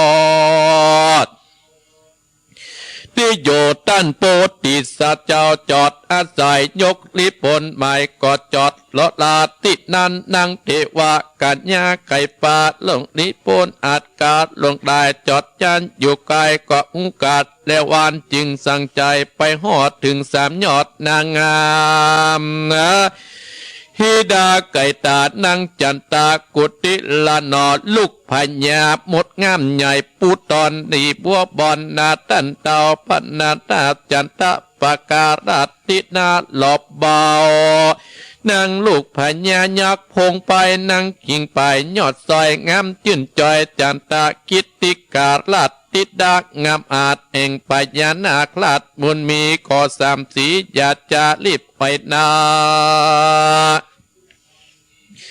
ปิกปอกมาที่เก่ามาช่วยเจ้าสะมีกาสามนางโสภายอดยศใหญ่หูแจ้งก่อยสับปานต่างไปปันไว้ว่องออกจากห้องเมืองตนนะอยู่พร้อมหน้าบัดเดียวกันว่าสามนางนอดเตามาพมอดละมวนกัดละกวนมาดอดนางแก้วยอดเตวะกัญญากอดน้ำสามสีโสภาเว้นป่าไปอยู่ตอดหน้าโปตาโยตาเศษหน้าปูเตาอาตาหารเป็นเก้าเป็นประธานที่หันลีปนต้นนาก็เงื่องปากคายักกะกับตนเพื่อประจนลบปราบเต้นขนับลาเวหันสีนั่งดาดีงามผิวพิราชเหลือคนต่างนั่งบายบนฝากฟ้าลงเล่งล่าลงต่างมื่นตาอาปากปากพบนาจะก่อนป้อนเตือดตอนปืนฟ้าใส่ญาติยำฟังต่ำเสียงกาดถือสินาปืนไฟหลุดมือไปเสียจอยน้ำไหลปอดย้อยเป็นสายจุยืนได้จักกวายบ่อาจยกยานคดไปง่ายใจกาตอดหน้าตาปาจนโยกที่ปนหนุ่มเต่าตั้งแต่เจ้าถึงควายใบจาเบาต่อยหน้าดังละวิปับโซกาดังอยู่จุคนก็มีอันแหลดนาอัตตะในกาละนันซอย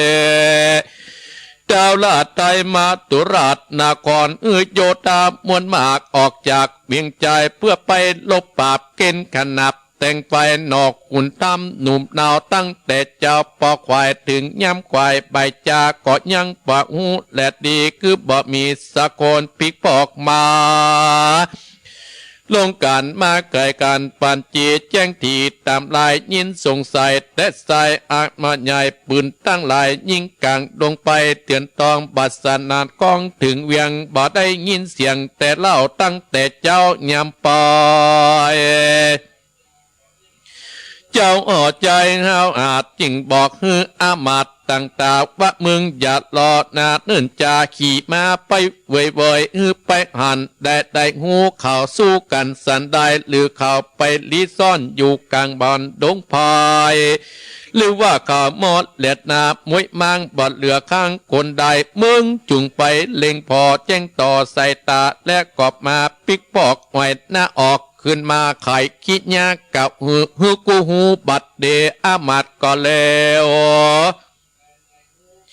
บอดจาขึ้นขี่มาไปปันลัดดงตันป่าไม้ถึงที่จอดโยตาปิดจัดดานาดสันปอแจ้งต่อตนตายลุงรีปนหนุ่มนาวอยู่ยืนเป่าได้เป็นคนกระดังมืนตาข้างจูคนอาวุธตนนะลากตกอาจตุ่มวางเงือพอนั่งหลอบเบาตั้งแต่เจ้าถึงควายขุนตั้งแก่นใจแจงควายอันใส่ก็เลี้ยวไว้บอดจาหอยหน้าขึ้นหลังยกมือสาดตั้งกาวบอกพ่อปัญญาเจ้าก็มีอันแหลดนาตั้งสุดว่าลาจาอันว่าพัญญามาตุราชนาครฟังอามาตย์เจ้าจะกายยินใจโคตรไม่ดังเอาไฟมาโลนจริงคนเก่นใจแห่งจังใหญ่เลี้ยวไหวกูจักไปที่ไกลกูจักคาใจถอยไล่อันนาทาเหตุมันปาลากันหยับจักมาปรับตนกูจูจักไปจูตอดนายกดับกาฟันหืมมันไตมวยมังบ่เงินหลอดนั่นไปเอานางดงไว้หน่วยนาดมาเป็นกุอ้อยเตวีเจ้าเมืองปาลานครลงปราสาทเดียววายขี่จังเผือกแก้วตรวจเลือดแล้วงางอนออกจากนครรีบพาไปสู่ดงป่าแต่ดานิยามนั้นดังอันตะตานั้นเล่านั่งนอดดาวเทวกัญญาผู้มีปัญญา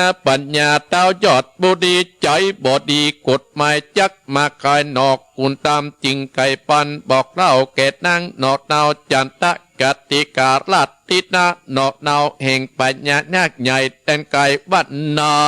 งจุงใจใจไปลอดถึงตาวยอดพ่อของตนมีอัจญาปงกาดไปราษฎรยิ่งใจเงือกนักตั้งหลายมวลหมู่ตั้งอยู่แดนไก่ตึงแดนได้ที่ไก่ตัดติดตาวไทยจักมาฮือปัญญาใจบาปบอดสุภาพตามตันอาจนำบทบายตกหลุมใต้ดินดาดดังหน้าอ่อนน้อยคือนางยอดซอยจันตากติกาฟังนางเทวากัญญาเก่าโอพระมูตันกวนนาจริงเลี้ยวปันเอาอาจเนี่ยตามนางบอกจุอันยำนอนเจ้าอดจันมาตุราชนครขี่จังงาอ่อนมงคลเละล้นกาลลาปากออกจากเมืองมาแผ่นดินนาไววาดนั่นเหลือลายจังปูดลายเฟือกแก้วตกลงและสะปานเจ้าอดจันมาตุราชผู้อาจใจไฟลวดตกไปต่ำตายแผ่นดินใบบัดเดียวสะเปดโจตาอันว่าลิปนตั้งหลายเจ้าป่าวางปันได้ตกปันปัดป่าเจ้าหน่วยหน้าหนอกมุดีอันนาดีหลอกเบาต่างพอกแต่จุดยานกาดางมื่นตาค้างเมื่อนานปัญญาทิราชก็ตายความนาตกจากคอจ้าไปตัวใหญ่จมไปตื้นไปปัดทีวีบาอาจลิดีจ้องได้พดป้องกันอันเข้าปะกันสะดงสะตื้อพุ่งกวดตายอาวุธตายละไว้บอดขึ้นไปตับมาย้อนใจเววาไววันบอดต้องมอนนาในตนและเนตนถอยขึ้นสู่อย่างที่อยู่เวียงใจกันว่าปัญญามาตุราชนครผู้เอาอาจปดาตกอยู่สุภาพต่ำตายแผ่นดินปุกไหลอนละเมืองตนเสียเปล่าบ่มีจาพญามาตุราชนครมมีติดาหนอดเนื้อสืบเจือตระกูลจุมคนนั้นหนุ่มเต่านักปัจเจ้าอาจารย์โยตาอามาตและจัดเศรษฐี ต่างก็ไม่คิดต่างว่ามีความเศร้าโศกปรับปราปะกันมวลหมู่พร้อมน่าอยู่ในโรงการปรึกษาการปะละนี้ท่านเจ้าปรับบุรีดับอินทรีย์ลาภาคบ่อหันซากเด่นดอยย้อนตกไปต่ำไตเป็นดินพกหุ่มไหลอันกุศลอ่านหลักลาดจากหลักป่าปลายละเวียงใจแปลว่างบ่มีเจ้าจังตัดลงเมืองพอยใต้เครื่องอยากเยาวความเววาขนาดต่างเต่าเอาอาปดาลิพลนำมาจากปาราเบียดจะหยับเจ้าบุตรีไปหน่อยนั่นแต่ค่อยคนใดจะเอาคนใดนั้นเล่ามาเป็นเจ้าเมืองตัวดาวอยากเอาเววาพิจารณาเมนตีตามแบบเบาโบราณจริตเก่าโบราณตีนอนนะธรรมนาอาจารย์ยศใหญ่งูก้อยกองดีจิงไก่วัดดีบอกเล่าตานที่เก่าเดิมอ่อนท่านผู้พรจะจางเมื่อยมางบ่มีบุตรดาลูกเจ้าจากเมียงใจก็ควนใส่วงไว้ปิดน้องนั่งห้องเป็นปัญญาหาองศาปอดใดกันตะละนับศาสตร์จัดเกิดจิ้นขาดลายโอนกวนคุณตาตั้นผู้เต่าอันเป็นเจ้าแก้มเมืองโยธาเรืองอามาตผิวปัญญาเศรษฐีแต่งโลดบุตรสตรีงามประเสริฐเตรียมมาเกิดยังการอธิษฐานกรมกราบน้อมไว้เจ้าเทวดาผู้รักษาปราสาทบ้านเมืองเต้นเซนเสสัตเรืองลามาจูปับจานเรียงใจว่าผู้ใดมากกวางปืนเจ้าจังปัตตาปัจจาไปต้อยจื่นจ้อยเจยบานอยู่สถานแห่งห้องโค้งเขตของตองในเมืองนาเรือขอเทพปไตยบนดานรถมงคลนี้เล่าไปจอดที่เจ้าตุนบนเป็นคุณนานนั่งเต้นมั่นแกนยืนยากันว่าอธิษฐานดังนี้จึงปล่อยรถแก้ววางปลายคนหนุ่มเท่าตั้งร้อยอามาตย์เก้าเศษนาปัจจาไปไตถือขันต่อข้อดอกไม้โดยไปรถเยียงกายก็ไปลอดจอดสดาตัดกองนาที่ไกลแห่งใจเจ้าบุญใหญ่คนใดเป็นคนเขียนยากไล่ก็เป็นไปไตปัจจาราเตียนญาติขันติญาติไกลละจุงไปตีไกลน้อมไว้ขออาลัดตัดนาเป็นปัญญาปรับใจนั่งเต้นเก่าเสวยเมืองรุ่งเรืองเป็นเตาสัมไปอาจุปการโบราณดังกาเตสตาอุเตกันว่าตามอาจารย์กล่าวเสียงสุดคำคนนานามพร่ำพร้อมอุตันกอบปาการแต่งตั้งเบียดดามอดละมวนนะท่านมาลากก็ไปตามจ้องตามตอยต่างศาสตร์ทุกการป้อมก่อยกันนากันว่ากัดละมาก็ยศใหญ่ต่างโยธากรมอาราธนาหนอพุทธาสีนางนาสมสีขีดรถดีประเสริฐจังแก้วเกิดมงคลกาละมาค่อยแลดนาเวทเป่าแอออมมาตั้งหลายบอกมีไปสักคนลัตนาคนพระเอาตั้นเจ้าไปเป็นปราเทียบได้ปืนเกี่ยวใจแยงเงา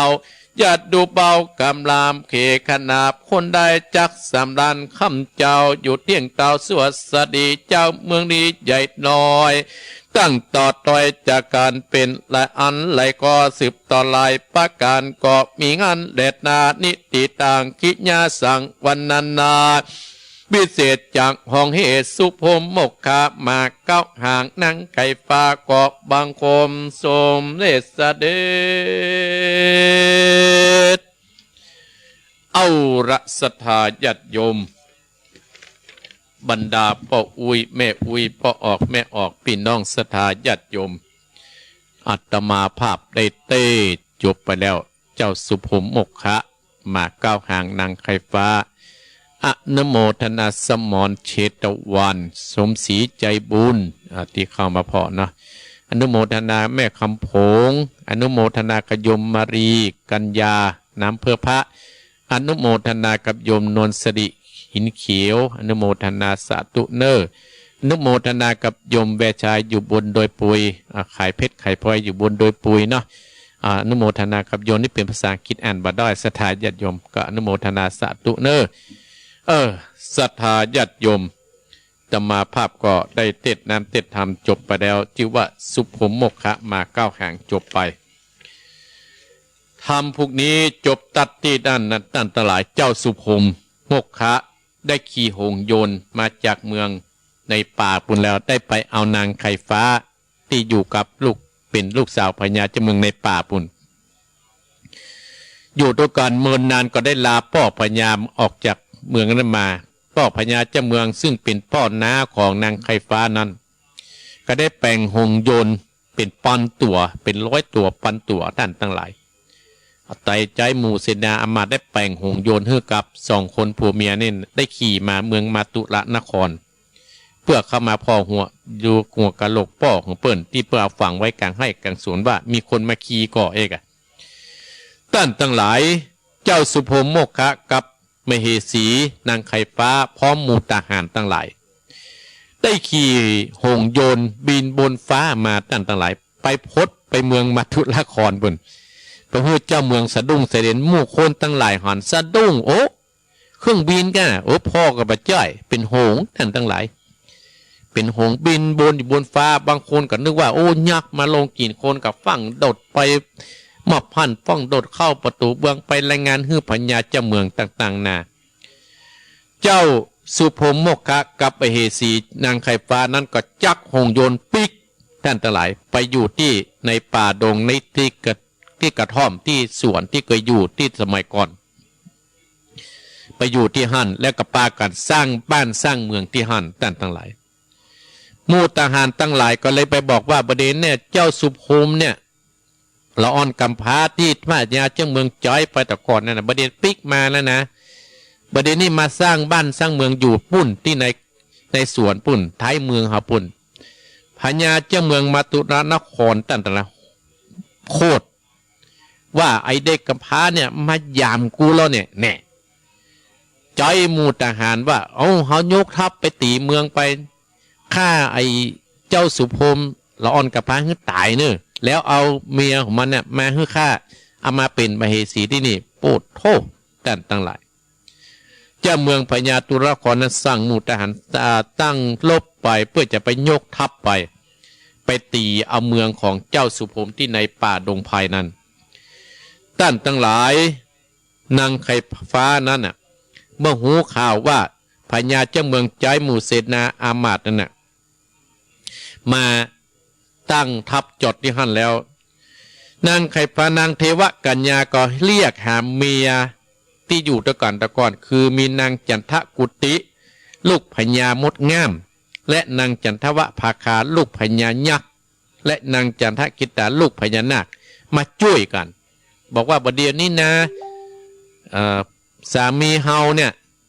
แฟนเฮาเนี่ยจะมีข้าศึกมาช่วยกันขอเขายับไปฆ่าเนี่ยเขาตั้งหลายมีนางเทวกัญญานั้นไปเรียกร้องด้วยมนต์คาถาเรียกนางจันทเกตุลูกพญามดงามนางจันทภาการลูกพญานาคเนาะมาลูกพญานะครับมากันพญานาคมาช่วยกันมารวมกันที่หั่นท่านทั้งหลายหมู่ทหารยกทัพมา3-4 คนนี่มาอยู่ท่านพระหาร3-4 สาวนิดท่านทั้งหลายว่าจะเอามีดดำฟันให้ตายเนาะโอ้ยืนเป็นกระด้างอ้าปากน้ำลายปนย้อย เขาปะเกยหันไม่ยิงงามอย่างอี้เนาะ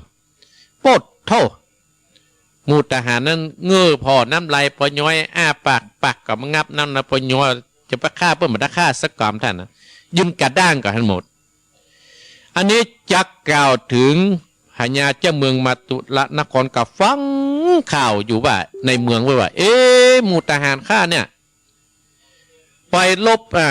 ดักปิ้งบัดได้ยินเสียงปืนเสียงฮอกเสียงดับบัดได้ยินเสียงบัดทบสักอย่างเป็นจะได้เนี่ยก็เรียกเสนาทหารมามึงลงไปพอมึงลงไปพอว่าเขาเนี่ยเป็นจะได้พ่องไปเว้ยเนอะแล้วมารายงานข้าเนอะ ทหารของเจ้าเมืองมาตุรครกับขี่ม้าแบบวิ่งกึกปั๊บวิ่งเปล่าโอ้ไปหันว่าหมู่ทหารนั้นกัดดั้งหมดก็เลยปิ๊กไปบอกให้พญาเจ้าเมืองมาตุรครพญาเมืองตุรครโคตรกัดด้านทั้งหลายมันเป็นอันยังแล้วมันเหลือไอ้หมู่ทหารหมู่เนี้ยปดโคตรด้านทั้งหลายสร้างหมู่เสนาอามาตย์สร้างคนใจทั้งหลายไปห้างจ้างมา เอาจ้างเผือกตัวใหญ่ๆมาเอางาใหญ่ๆงาเงาๆมาปดโทเอาจ้างมาตั้งหลายโอ้นางเทวกัญญาหูว่าพญาเจ้าเมืองต้องโคดมาเนี่ยและจะต้องมาก็เลยบอกนางเทวกัญญาเป็นผู้มีปัญญาตั้งหลายเนี่ยอาตมาภาพว่าตะกี้นะเหมือนกับพญาไก่ป่านั่นนางเทวกัญญานะใจปัญญาใจสติไต่ตองว่าเหตุการณ์ที่จะเกิดขึ้นจะต้องเป็นอย่างอี้จะต้องเนี้ยอย่างอี้จะต้องลบอย่างอี้นางเทวกัญญามีปัญญาก็บอกให้นางจันทะกุติลูกพญามดงามบอกให้คนแล้วก็เลยบอกให้นางจันทะกิติกาลูกพญานาคว่าโอ้ไปบอกให้อีป้อวะไปบอกให้ป้อเจ้าตัวเฮือจวนหมู่พญานาคตึงทหารตึงเสียงบ้านซึ่งเมืองนะมาบุญพุทธดินและแปลงจ้องเฮือกับเฮือพญาเจ้าเมืองมาตุรครตกลงจากคอจางตกอยู่มุดขี้ดินเพื่อได้พุทธได้เกิดเลยนางจันทกิติลูกพญานาคก็เลยใจจิตเนี่ยไปหาป้อแห่งตนหมู่พญานาคตั้งหลายกับหูกับปากันมาเกิดไว้พญามัตุรานครนะตั้งหลายขี่จ้างมาด้วยความโกรธโดยมีสติละบททกโคตรมาขี่มาผลสุกนว่าแผ่นดินเนี่ยจ้องไว้ตกจากคอจ้างมาท่านแผ่นดินนั่นก็ตกอยู่ในปื้นปัทวีปุ่นสร้างความตกอกตกใจให้หมู่ทหารที่ติดตามมาโดยสร้างความตกอกตกใจให้หมู่ทหารที่ยกทัพมาตั้งหลาย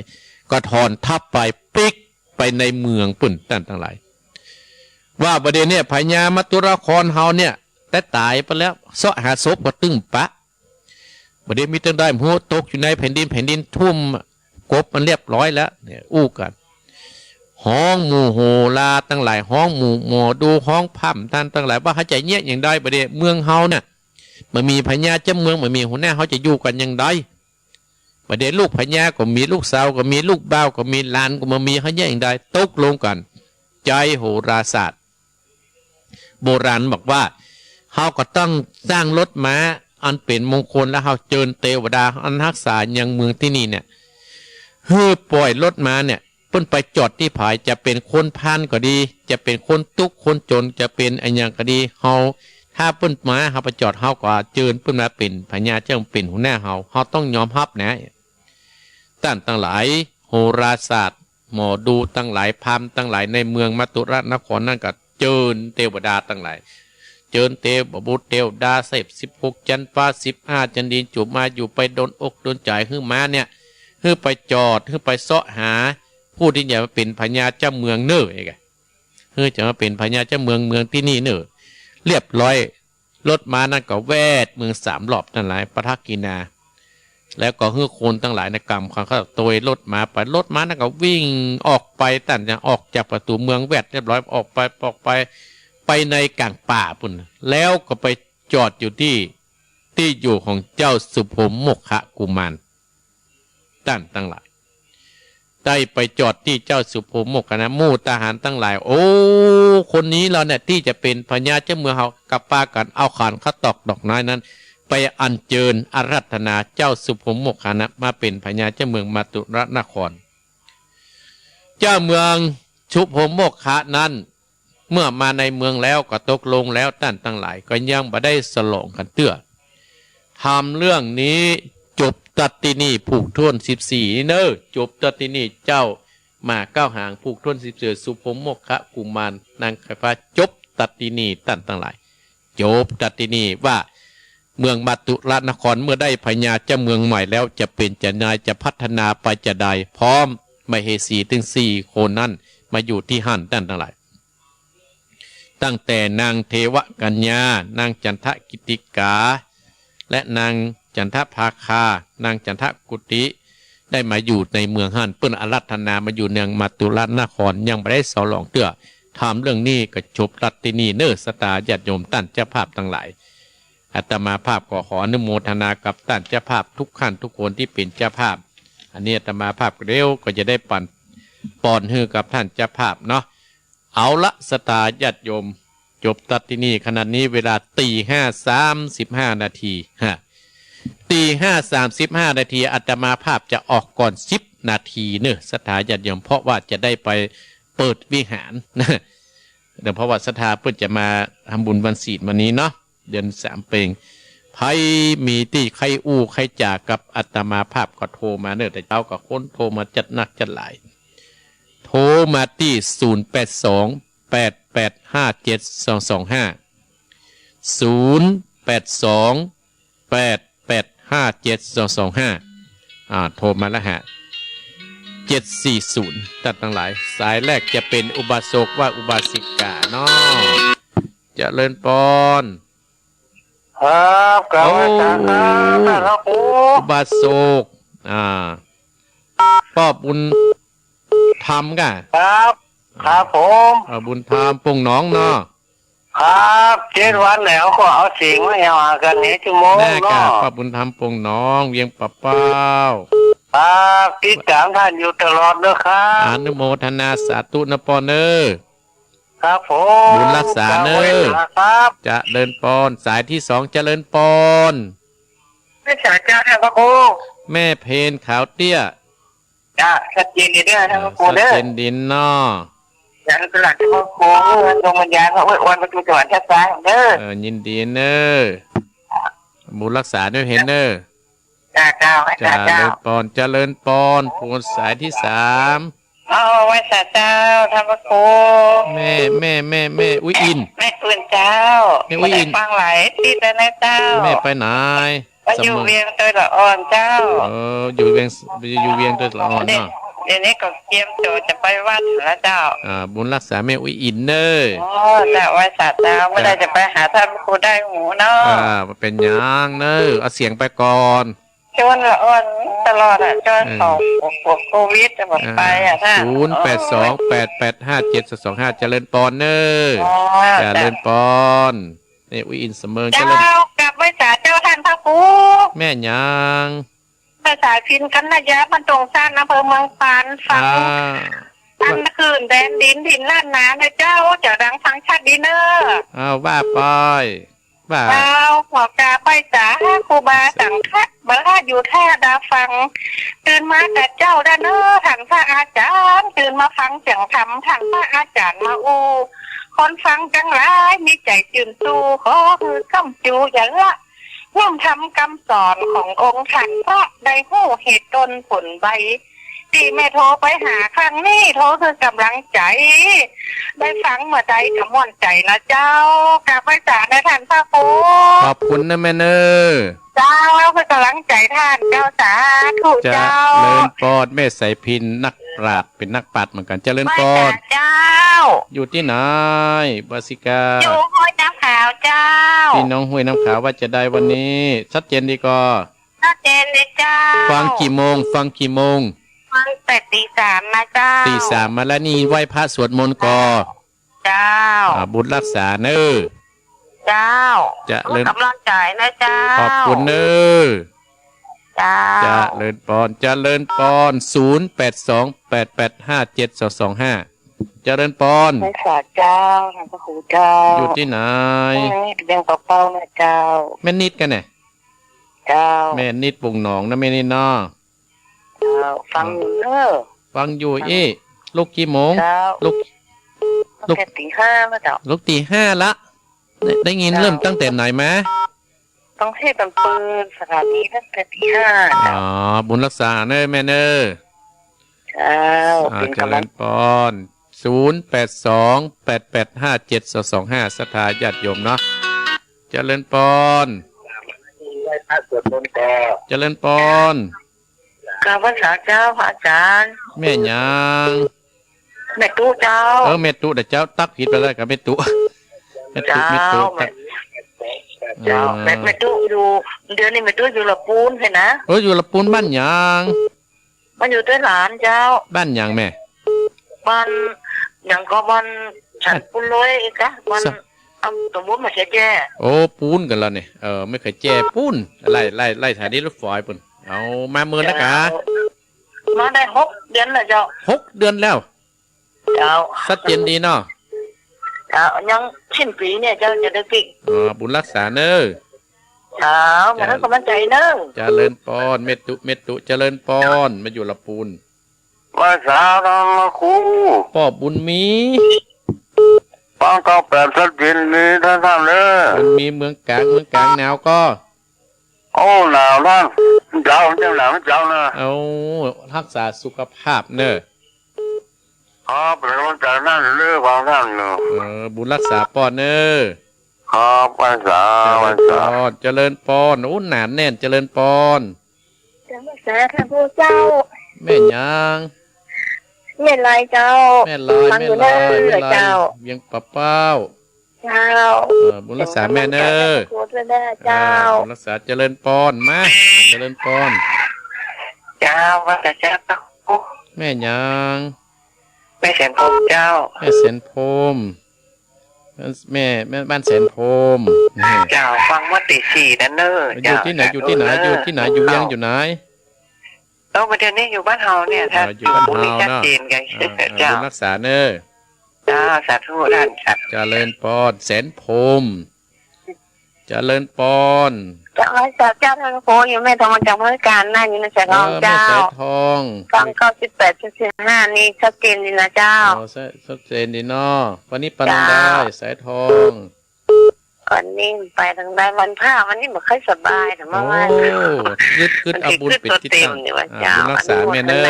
เนาะเจ้าสาธุ เจริญปอนเจริญปอน เจ้า หาย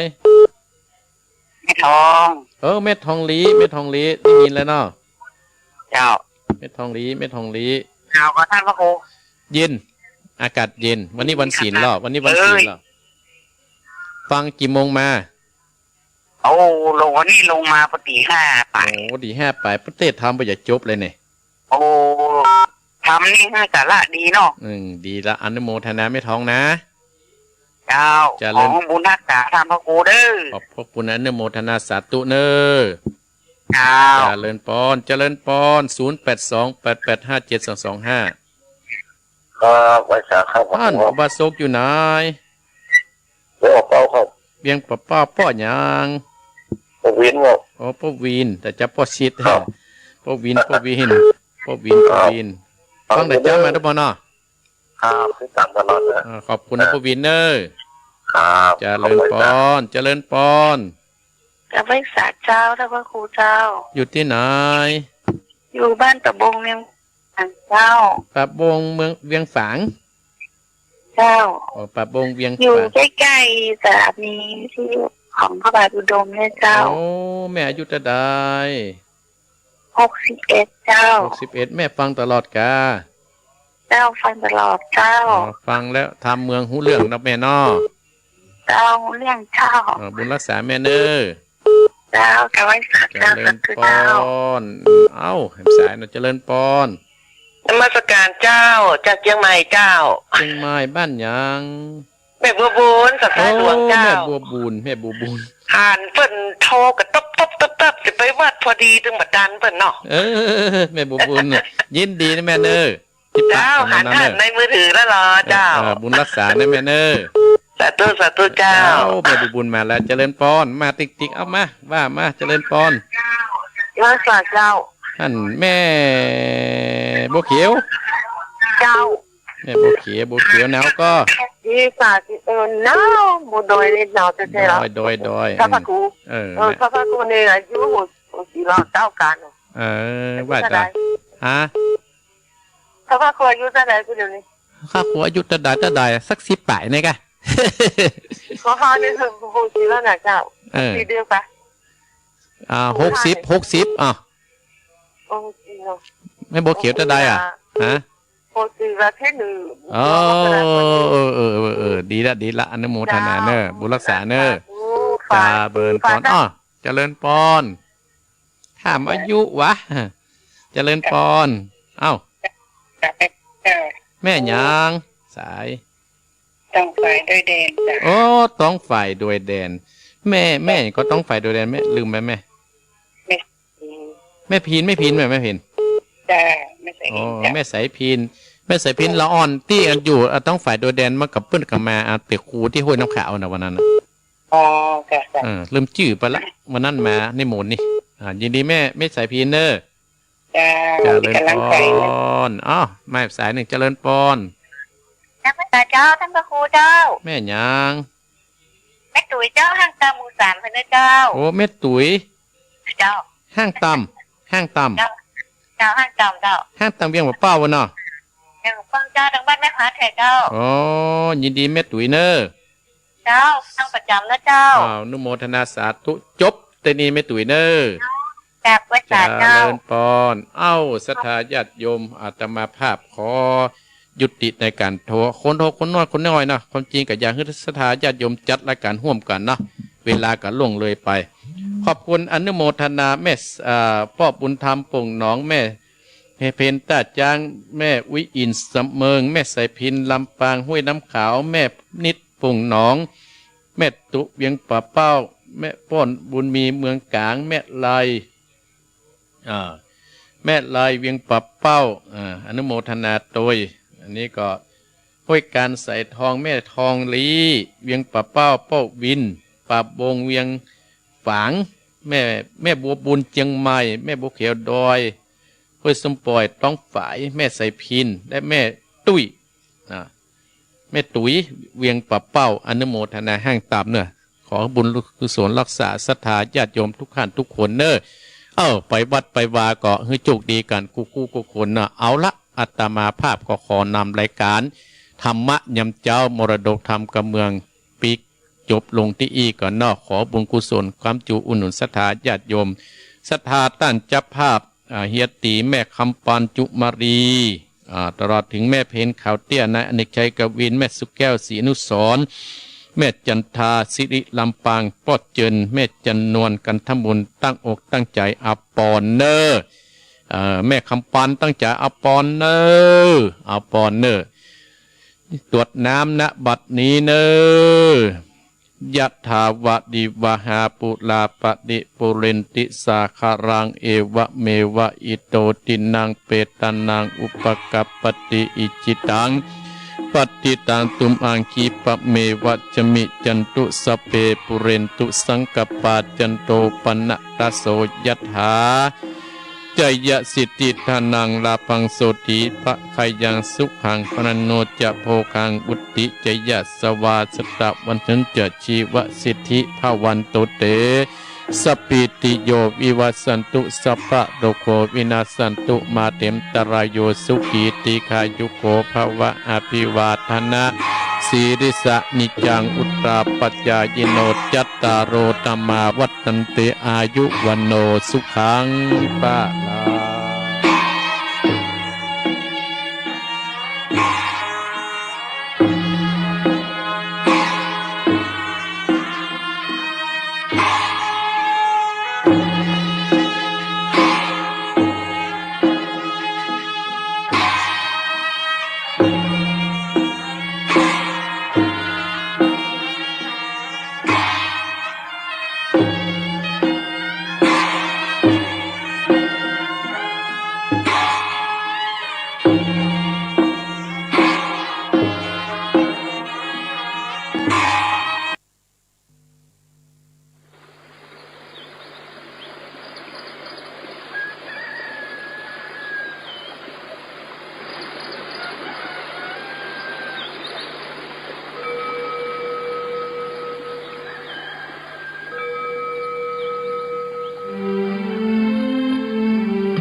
ปน้ำงดงามสูงดินรอยคำเทราพระเนตรฝากเสียงผ่านสายลมลอย